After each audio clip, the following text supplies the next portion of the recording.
On November 18th, Fenway Park will play host to thousands of people watching the national pastime of Ireland.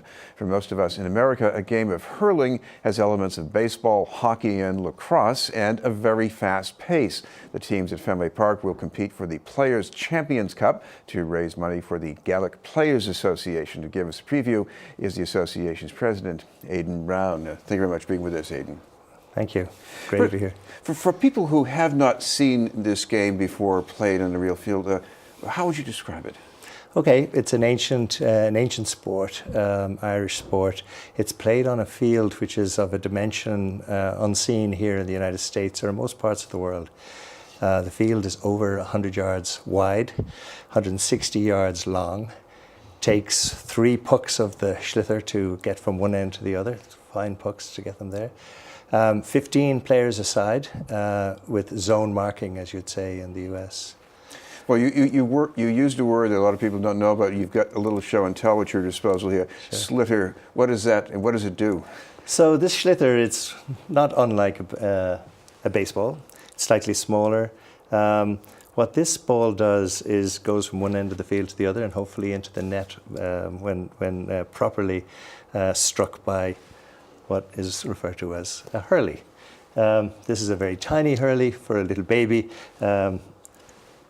A adult-sized hurley would be in that length, made from ash and used by players with no padding.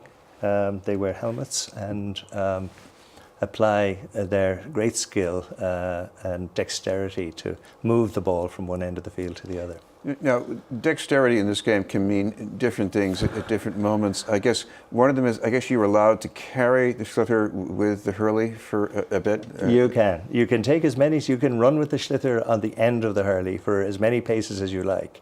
It's quite a challenge because you'll be marked very, very closely by your opponent. And so the challenge, then the skill is in moving the body, protecting the ball from the opponent. Very fast game. It's moving at a pace every bit as quick as ice hockey. Now, in hockey, you're prone to getting body checked if you push too far or too quickly. Yeah. What about this sport? Yeah, we have our own version of checking. It can only be shoulder to shoulder, but at high velocity and at high speed often. So you do see these wonderful collisions take place, and these magnificent athletes are able to quite absorb all of those knocks when they come their way. The hurley itself also can be used both defensively and offensively. So there is a technique whereby the player in possession of the sliotar will use the hurl to protect himself or herself from an opponent striking the ball from them. This has been the news. We're talking with Aidan Browne from the Gaelic Players Association. Aidan, in Ireland, at one end of the spectrum, at least with hurling, you've got the most professionalized athletes, but you also have a grassroots end of the spectrum. How big is this sport as a grassroots phenomenon? So first of all, if you take the entire population of Ireland at 5 million, there are over 2 million people playing Gaelic sports. That's for hurling or indeed football. And football is played on a similar size field, same number of players, etc. Where it all begins is at the parish level, at the most local level in Ireland. You have 5 and 6 year olds picking up the hurl for the first time. Graduating from that through parish leagues where the competitive elements begin to fester and foster with the players, and then they will move on to play perhaps from there to their village, from the parish to the village to the town, and then the town to their senior club, and from the club then to the county itself.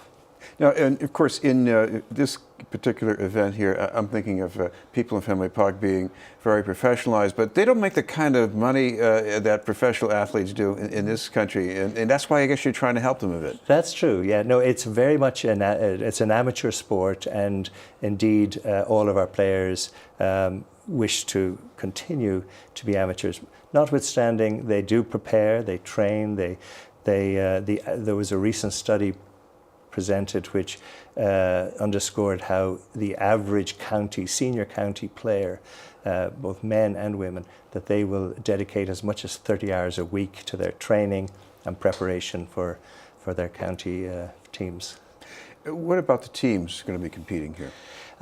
This year we're very fortunate. These teams were picked 6 months ago before the All-Ireland Hurling Championship took place in Dublin. That was a match played before 84,000 people, to give you a sense of scale and size. We're very fortunate to have the All-Ireland champions here with us this year, which is County Limerick, and they'll play with County Cork, which has one of the deepest hurling traditions in all of Ireland, County Clare, who are 2013 champions, and County Wexford, close to my county. Wonderful, all wonderful teams, and you'll see the very, very best of hurling. Well, Fenway Park was not designed exactly for hurling, so how do you make the hurling field fit in Fenway? So there are very few stadia in the world, as we have in Ireland, that can accommodate 84,000 people and also be of the appropriate size and scale. As I said, the hurling field is over 100 yards wide and 160 yards long. So Fenway, we've designed the Super 11s, which is an 11-a-side competition, and there will be 2 semi-finals. It's played in a smaller field. We don't, in the scoring, we don't have a point system, which is what you achieve if you score above the goal post. We just have goals, which makes it, you see the skill of the game actually in real focus and up close. With the Super 11s, the skill level of the goaltending. The goaltenders typically wouldn't get half the action that they'll get at Fenway Park. There'll be a lot of shots on goal. We have a scoring system that encourages shots from further out, so you'll see much more of that than you typically would find in a regular game. It's terribly exciting. In fact, one of the great commentators on hurling after last year's Fenway Super 11s commented that it was too fast. The audience didn't have enough time to absorb some of the magnificent plays because there was action at the other end of the field. Yeah. Quite a far cry from baseball. We should mention, if people want to find out more or get tickets, you've got a website they can check out? Yes, by all means. Tickets are available and not terribly expensive. The cheapest ticket is at $25, which for a whole afternoon's entertainment and 3 games at theredsox.com/hurling. So www.redsox.com/hurling. Thank you very much for being with us. It's a pleasure. Thank you very much for having me. Aidan Browne from the Gaelic Players Association.